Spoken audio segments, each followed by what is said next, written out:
Hey everyone, welcome to this, our latest edition of the Electronic Cafe, and what an edition it is. Mark and I got to spend the morning with the rather fabulous Chris Payne, keyboard player with Gary Numan and Dramatis, and a great musician in his own right, doing some cool film work, etc., and some projects. But more importantly, what a lovely human being. We absolutely loved every minute with him. An absolute joy to talk to. And yeah, just fantastic meeting your heroes. And people say you should never meet your heroes. I'm sorry, that's complete rubbish. We love the conversation, Chris, so we hope you do too. So sit back and enjoy Mark and my conversation with, say, the rather fabulous synth wizard legend that is Chris Payne. Great song. Yeah, I can hear that your parts there, even now talking to you. It's an incredible track. I just wish I played them in tune.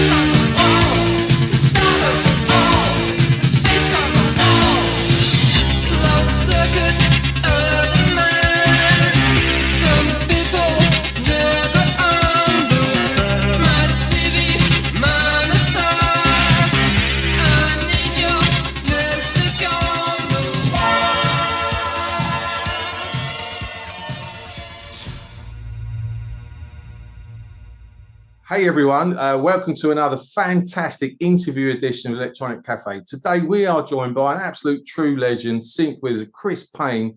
Chris, welcome to Electronic Cafe, my friend. It's so good to have you here.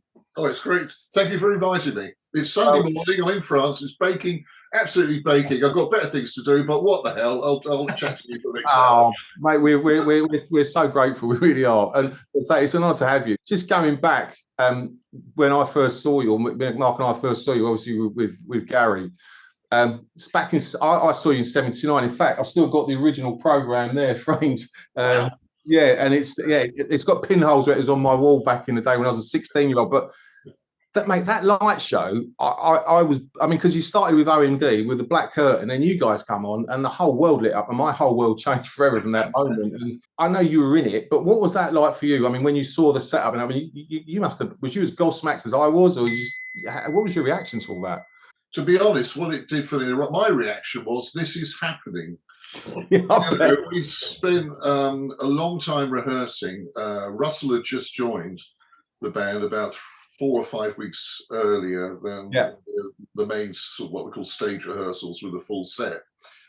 And but we were a complete band, and we'd been rehearsing together, myself, Billy, Gary, Sid, Russ, and Paul, for, as I said, 4 or 5 weeks to get that set sounding brilliant. And this is without Gary's vocals. He maybe contributes singing a little bit, but for the most part,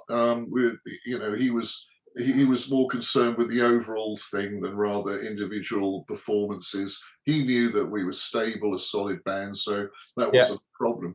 But yeah, when I walked in and watched, we saw the set, it was like, Jesus, that is just awesome. I've never seen anything like it. This is like touring Blade Runner, you know. Well, the other thing which was interesting was obviously I hadn't played anywhere near as large a show as that. Yeah, and we were up there rehearsing in these large towers because we were a fair amount of, we're high off the ground. Wow. In fact, you know, which is quite unusual. Both myself and Billy were higher than Sid. That's higher than the drum riser. And historically, of course, it was the drummers that usually have the height. Yeah. So it's kind of constructed the other way around. But having said that, it was great because I had a great vision of everybody. I could see Gary, Russ, Billy, and Sid. Paul not so much because he was right underneath me. You know, only when he came out, you know, to the front or across the stage, I'd see a bit of him. But the communication was there, which was really, really good. I mean, important at that time.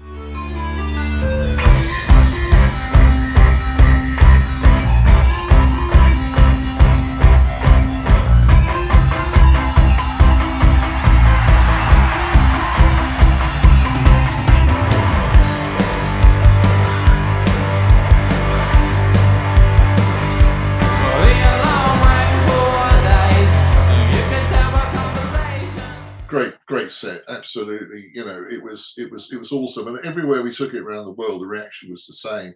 Yeah. We went to Los Angeles, and you know, I spoke to a girl there who was an A&R in a record label, and afterwards she said, you know, we're pretty jaded. We see the same bands, and when that set lit up, it was like, wow, they haven't seen anything like that since Pink Floyd's The Wall. You know, I mean, you were right in the middle of that kind of whole. I mean, you guys really reignited that whole electronic explosion. What was that like for you personally? You know, because you were right in the center of the storm, really.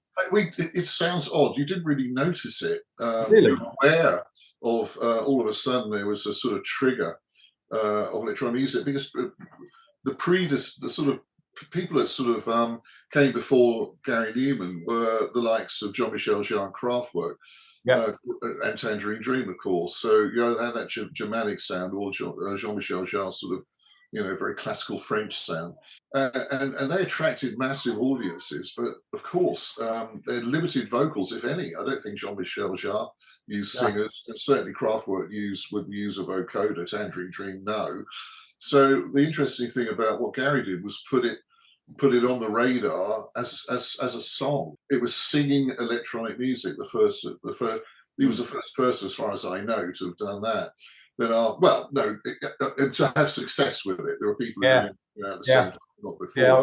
Ultravox, for example, you know, and even talking to Andy, you know, and Paul from Orchestral Maneuvers on our first talk, as they were our support, they were saying they'd been sort of working on this for a long, long time, but it's just like Gary punched a hole into the into the charts, just came from nowhere, and there you go. So it's just like it was just this zeitgeist of kind of, you know, everything falling into place at once with his image, brilliant on screen. Oh God, yeah. The fabulous use of synthesizers, and in some ways very revolutionary, and even to this day, you know. You know, he did things with synths that a lot of people don't do. And that's sort of adding just weird effects on it. You know, back in the day, they were like phasers, flangers, God knows what else. You know, but not many people were doing that. And that's what confuses people. So how do you get that sound? I can't get that sound on my Mini Moog. It's because the Mini Moog was put through an MXR flanger and then a delay and God knows what else. Yeah. You know, it went through a process until it reached the 2-inch tape as recorded on in the day. You know.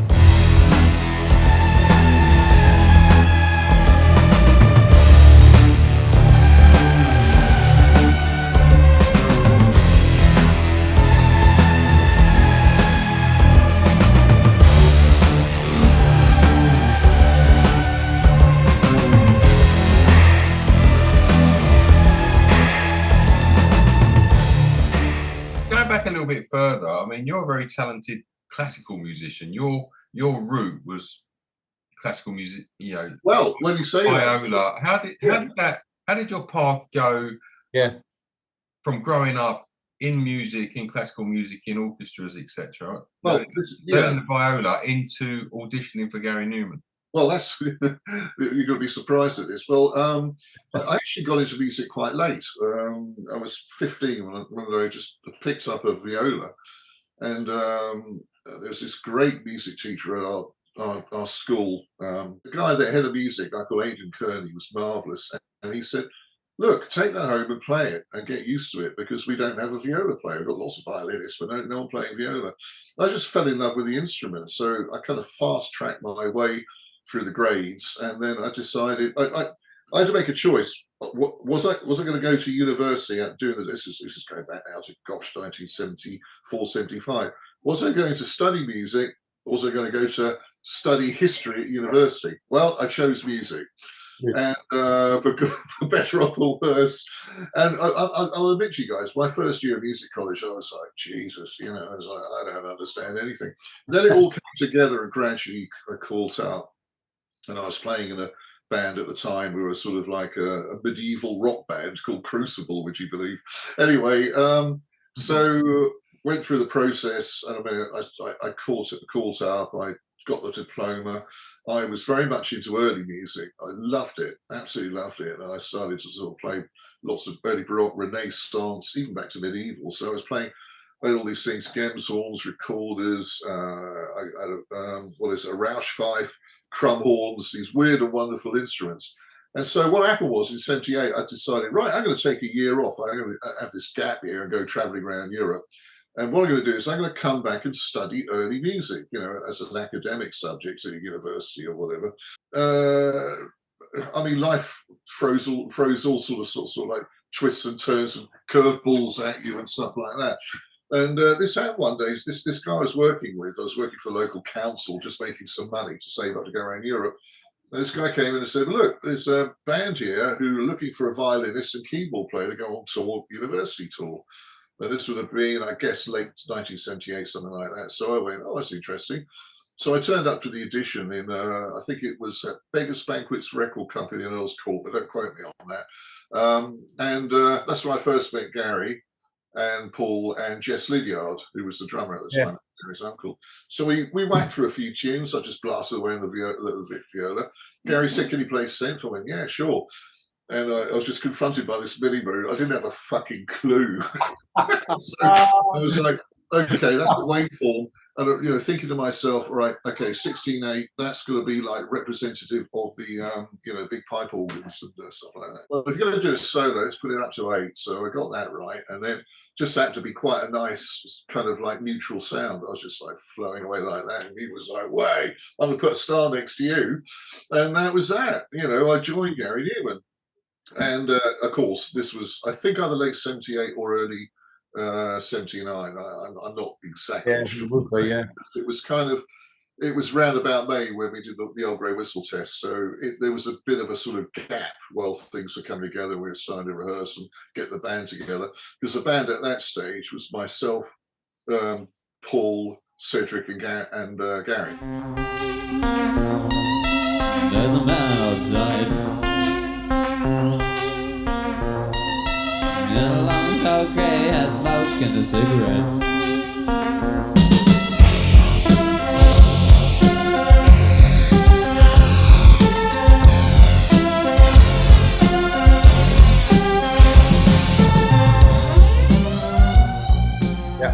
Billy Curry joined for the Old Grey Whistle test, and then Russell subsequently joined. We were doing the first tour just before we went off on the first tour.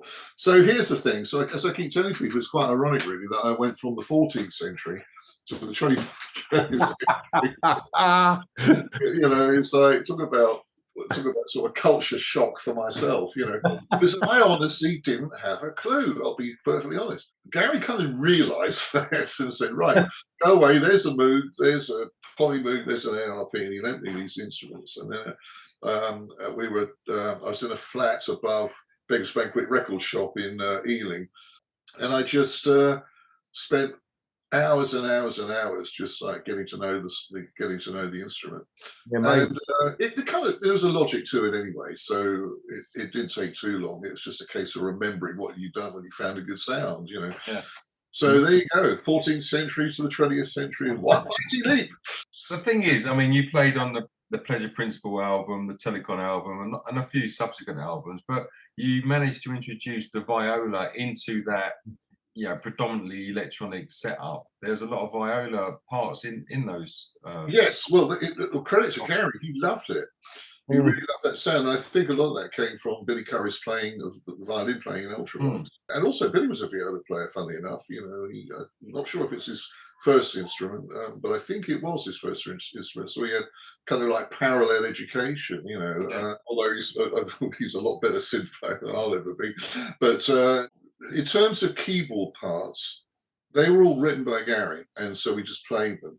When it came to the viola, I had a lot more freedom, you know, to express. So there'd be passages when you just go, you would follow the tune, or if you didn't like what you were doing, you said, can you play this? But generally, there's a lot more chance to sort of express yourself within the confines of the song. This happened on a song called Complex on the Pleasure Principle album, which was a demo we recorded at a 16 track in Covent Garden, and some of those we kept as backing tracks and stuff because they were very good. But it was a song that he'd been working on, Complex, and it kind of I think there was drums, bass, synth on it, maybe some other keyboard. He went in LA to do an interview, and I said, well, look, do you mind if I just have a go at just putting some a string arrangement down? So I just whacked down a string arrangement, a simple string arrangement with viola. So there was 2 or maybe 3 parts of viola. And basically, in those days, I couldn't remember shit, so I had to write everything out and read the score. You know, it's terrible.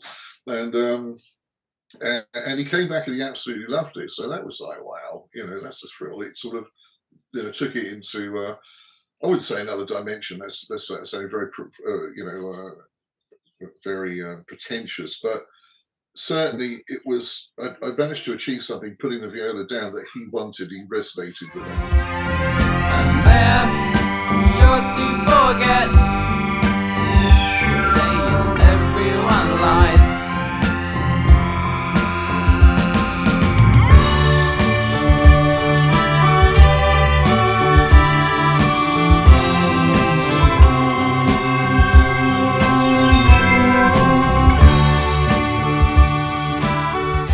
It's a great song. Yeah, I can hear that your parts there, even now talking to you. It's an incredible track. I just wish I played them in tune. It's interesting what you're saying about, you know, people ask you about replicating the sounds and you put it through, you know, various effects before, you know. The same with Billy Currie. I mean, my first band I ever saw live was Ultravox, like the mid-Euro Ultravox. And as a 15-year-old, you know, Billy Currie on violin with all the effects he had on it. Until I actually saw it, I assumed that was a guitar, but it was actually him putting all the effects on the violin. So, I mean, you know, in that, I guess at that time you experiment more because now you've got Logic or Pro Tools or whatever you use. Everything's there at a touch of a button.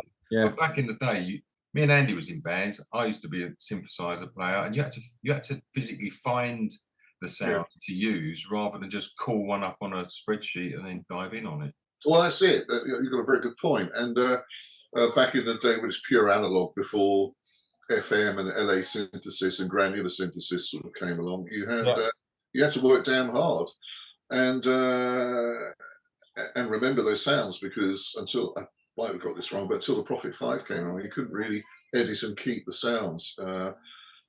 Store them in your banks, you know. Certainly the Polymoog and Mollymoog and Minimoog didn't have that capacity. You had to, and that's another thing as well. Each Minimoog was slightly different. You could set them up exactly the same way. You go, well, that's not quite the same sound. The resonance is the same. That's off, you know, so you had to adjust them. So you got used to your own instrument, like, you know, like you get used to a violin or guitar, and it's the same of these old analog synths. Yeah, it was these were experimental days. You're absolutely right. So you could do anything. You put them through all this sort of stuff. Nowadays, it was interesting. I found a sound, and I can't remember what it was. One of these plugins, and it was bloody good. But the entire sound, actually, if you stripped off the effects, was very, very basic and kind of quite boring. Yeah. So a lot of these sounds are actually created by the effects that are put on them, and that's well and good. That's fine. But then, you know, it makes arrangements sometimes quite difficult because a lot of the time they clash. You know, you've got a really great sound. I mean, I had Omnisphere. I know Gary uses that a lot. As one sound of Omnisphere, it's absolutely fantastic. But when I've tried to put them in tracks, it just completely muddies up the waters. You know, it's that's tricky. So I've kind of abandoned that route.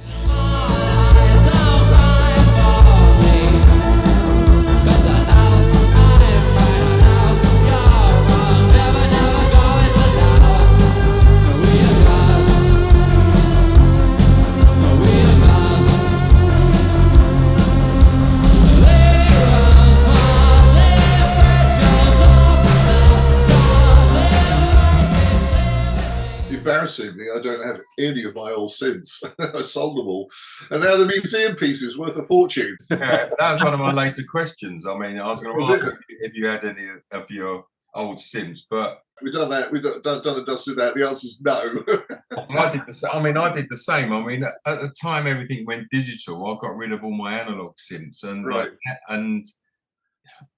you know, and how do we feel now? And how stupid do we feel now? I mean, at the time, you couldn't give them away when digital came out, and now they're worth a fortune. I mean, I saw a Jupiter 8 the other day for $35,000 or something. I know, it's crazy money. But I'll tell you one thing, though. These instruments, in my opinion, they're, God bless them, they're museum pieces. Yeah. When we were out touring with these things, Right. you know, I was forever turning up at sound checks, and my poor keyboard tech, all open, with this soldering iron, fixing them. I mean, it was so unreliable.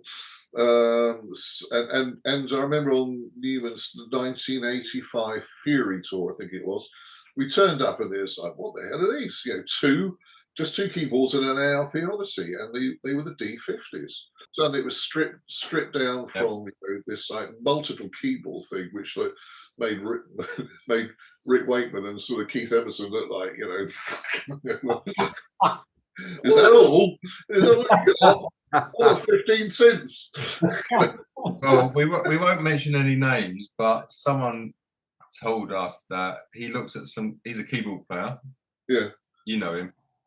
He looks at some keyboard rigs and a lot of the flashing red lights in the background, and he knows they're just kind of like empty boxes with flashing red lights on. He knows that they're only playing main stage and an A synth for a couple of synths. Well, exactly. I mean, if you're going to play these things, play them. Actually, there are lots of them have been rebuilt now by companies like what's it called? I can't remember. Behringer, isn't it? Behringer have done the Mini Moog D and the ARP Odyssey. Now, I'd be interested in these instruments. They represent the same sound, the sounds there, but they're more reliable. Yeah. Well, I've got that one behind me over my shoulder there. That's the Behringer copy of the SH101, which was the first synth I had and sold. And I had a Juno 6 as well. So, but I mean, I know a lot of people grumble about the Behringer copies and stuff like that, but then some of them are really good. So it'd be interesting for someone who played with an Odyssey or whatever to see how it compares with the original. Well, I like the Moog. I think it's very good. It's got sequence on it now, and of course you can tie it into other things. You can. I don't mind that sort of blend of modern technology and new. I mean, also there's a practical aspect of it. Okay, I toured with Gary supporting him in 2018 on his classical music tour. You know, when he used the Scaparis Orchestra. Yeah. And he asked me to join because, first I was cheap. No.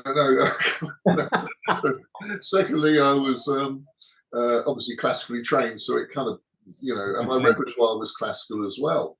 Now, I just went on stage with my lovely wife, Dominic, and we had just M Audio Key Station 88, and I was playing through a bit, playing all the sounds off my computer. And of course, because there's two of us, now as much as people might think, well, that's cheating. Well, how much can you do when you're playing and there's just two of you on stage? Yeah. So you go up against these constraints whereby, as a support band, you're not going to be. It's rare to see two or three people unless you're absolutely, huge and playing stadiums and stuff like that. They'll extend to 4 people in the band to take round with them. That couldn't really be done in a day unless you had just like Orchestral Manoeuvres, a Revox tape. Yeah. And in fact, actually, they were kind of the forerunners of that in a way, because Paul was playing a lot of synth parts and Andy was playing bass and singing. All the rhythm stuff was there because you just can't afford to take an extra 3 or 4 members on tour with you. Well, Depeche Mode used to use the reel-to-reels as well. I mean, it was a quite. Who did, sorry? Depeche Mode didn't they, back in the day? Oh, did they? I didn't know. They had the reel-to-reels. I mean, it's quite a common thing to see on stage when you can't see live bands. So I should be beating myself up about taking a computer on stage, because at the end of the day, it's the same. But no, it would be lovely to go on stage with some of the analog, analog synth, but one that doesn't catch fire or blow up your face. Goes out of tune or goes out of tune, exactly. Or just goes, when you wanted to go nice smooth, it just goes like has happened to me, playing our friends Electric at Brighton Dome, my hometown, Brighton Dome, and it's like all my friends out there, and I was just like going, oh shit! So I had to go on straight away to the Polymoog.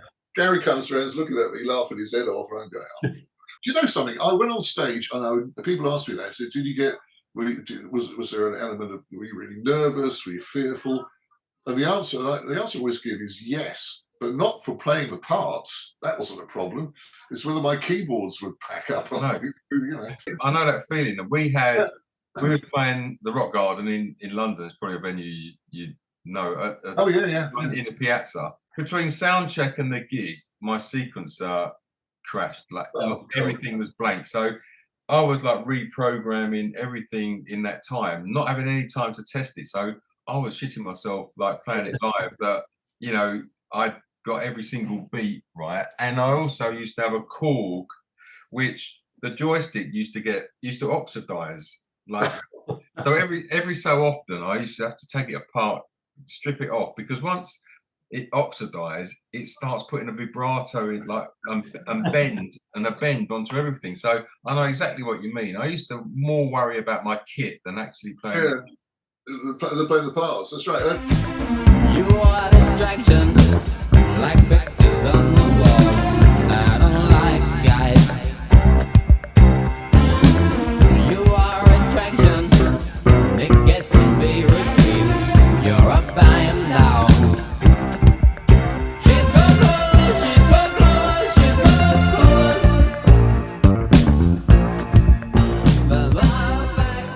I've ever used live. I had is it a DSS-1, one of the first samplers with the discs in it, and it just has some great sounds in it, but it took time to change the sounds. And I remember we were on tour, Russell and I were on tour in 1986. It was the only year that Numan didn't do a tour, and we went off on tour with Wang Chung, is it called? Yeah.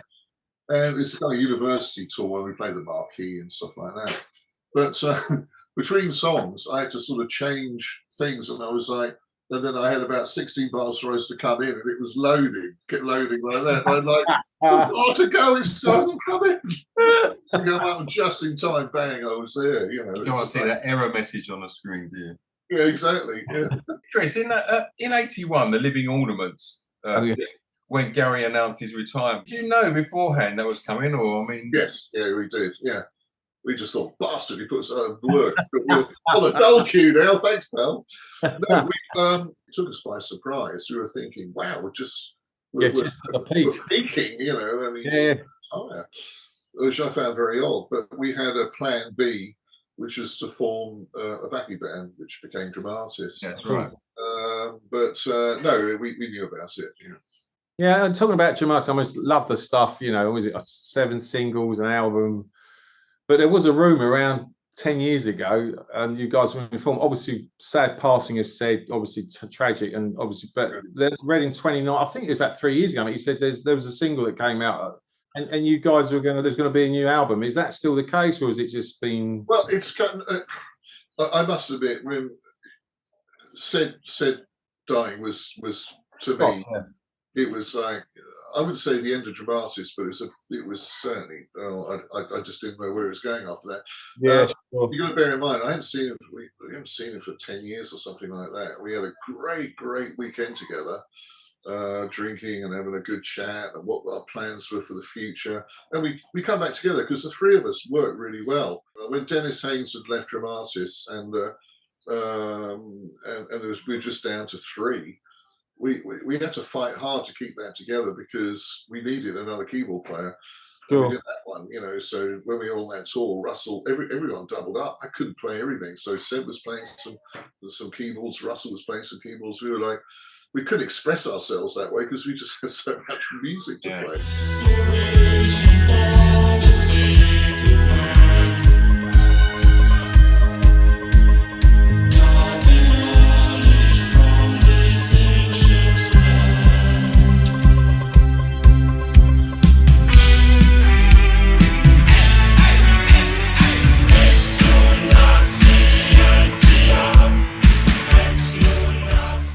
Going back to your question, it's we did try some ideas. They were pretty good, but needed some production or whatever.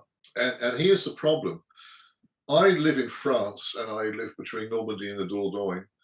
Russell is in Cornwall and the Caribbean, so getting time to work together is really difficult. Yeah. So about 3 years ago, I said to Russ, 3 or 4 years ago, I said, Russ, look, take over Dramatis. I had far too many projects on anyway. I said, it's your project. I will certainly play live with you and back it, and maybe do some co-writes or whatever, because there's still some songs that we wrote back in the day we hadn't recorded. The song called Sand and Stone, which I think is a great track. I think he's redoing that, so that's one that will be on. But really, it's Russell's show. Also, bearing in mind he's singing, so if you're songwriting, it's better that you can put. You'll find the key, you'll find the direction for Dramatis.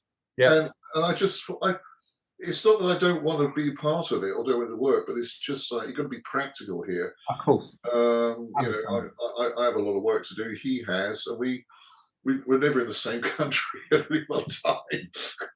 You famously sang one of the songs on the album. I think you sang "Turn," didn't you? Oh, "Turn," yeah. Well, that was a demo, so either Dennis or Russ could sing it. And they went, "No, it's fine." I went, "No, you're kidding, aren't you?" You sing it. It was just so they could get used to the tune and the lyrics. Anyway, they seemed to like it, so they kept it. But I listened to it, and it's totally embarrassing because I'll tell you one thing: I really hate singing.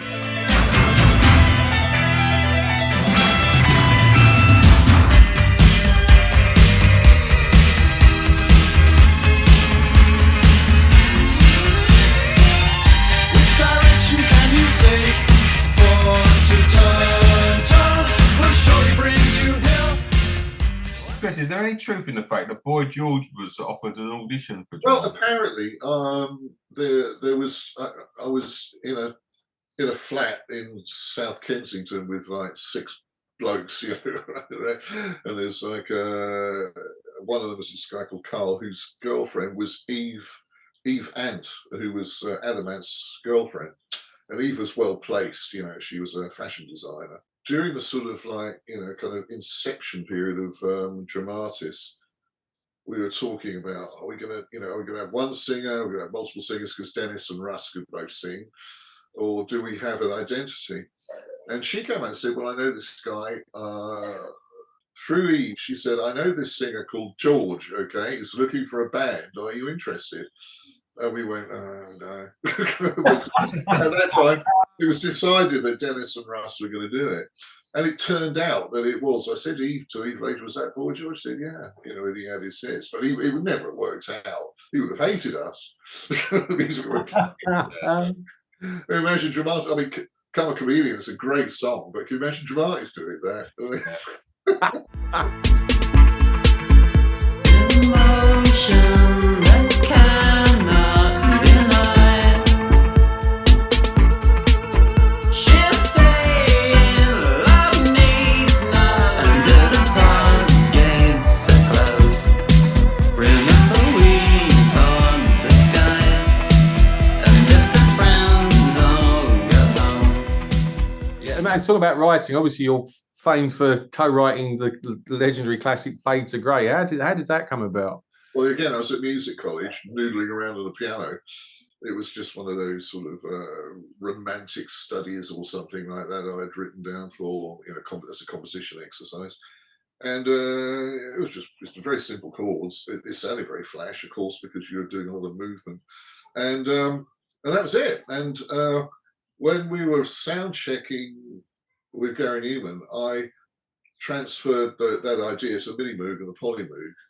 And then Billy Curry just stopped in his tracks and went, wow, what, it's like really got something, So he started joining in, Sid started joining in, and we had a track, Originally, when it went ba ba ba ba ba ba ba, I said to Sid, rock it up, So you like, so it's like real thrash stuff, like a punk synth.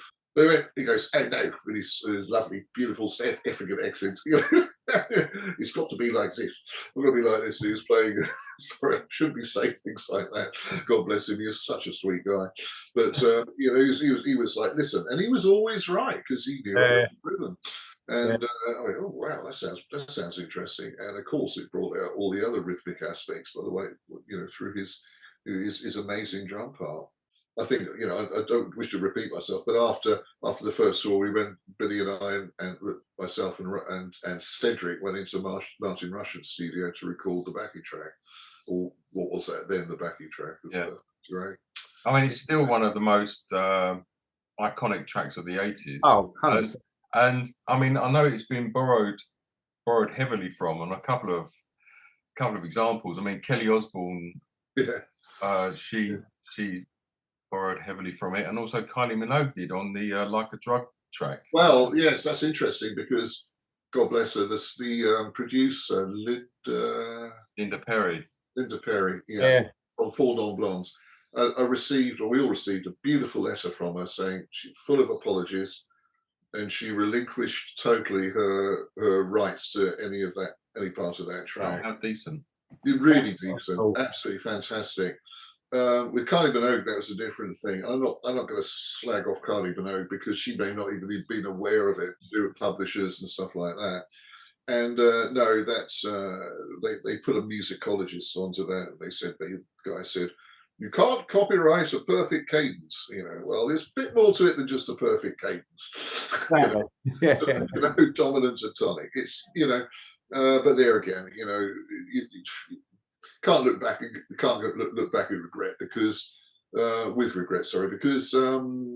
song is done well. It's been used on 2 adverts. It's the Dior advert and the Coco Chanel. One word breaks the code of silence. Silence tells me all I need to know. One word tells me everything I need to know.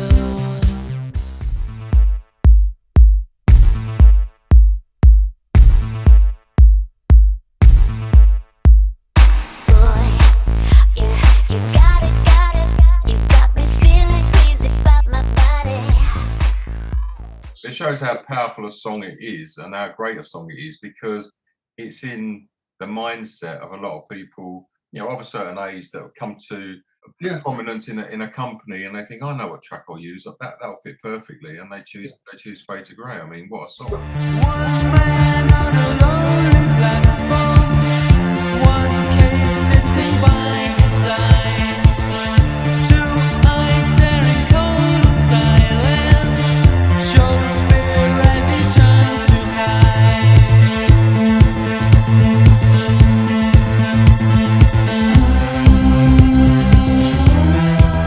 We fade to grey.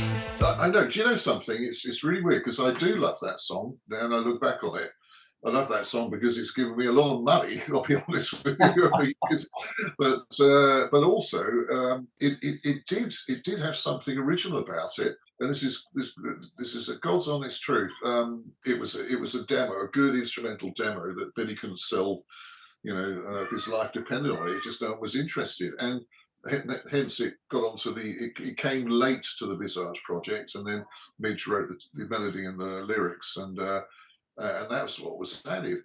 And when Billy, I had a phone call from Billy. I was in Rock City, which is Numan's studio. I received this phone call from Billy saying, "Are you okay with this track going on?" I said, "Well, sure. It's not doing anything else. Can I hear it?" So the first time I heard it, I hated it.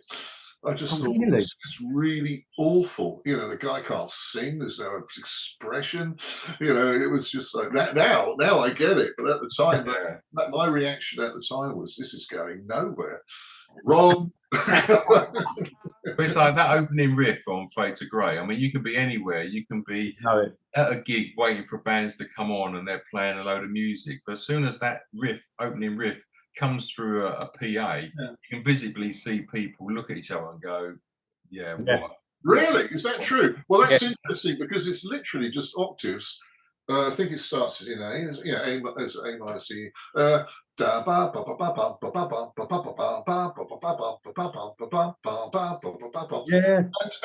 in my head, that was just like so easy. It was untrue, but it has become iconic. And I was thinking to myself, well, I got to repeat this, and I can't. Trying to find another bass line, which is such an original bass line, I have tried for years, and I can't do it. So God knows how I managed to do it back then. It was by sheer fluke. Thank you for watching The Electronic Cafe. If you haven't subscribed, please do so, and we'll see you again soon. Bye-bye.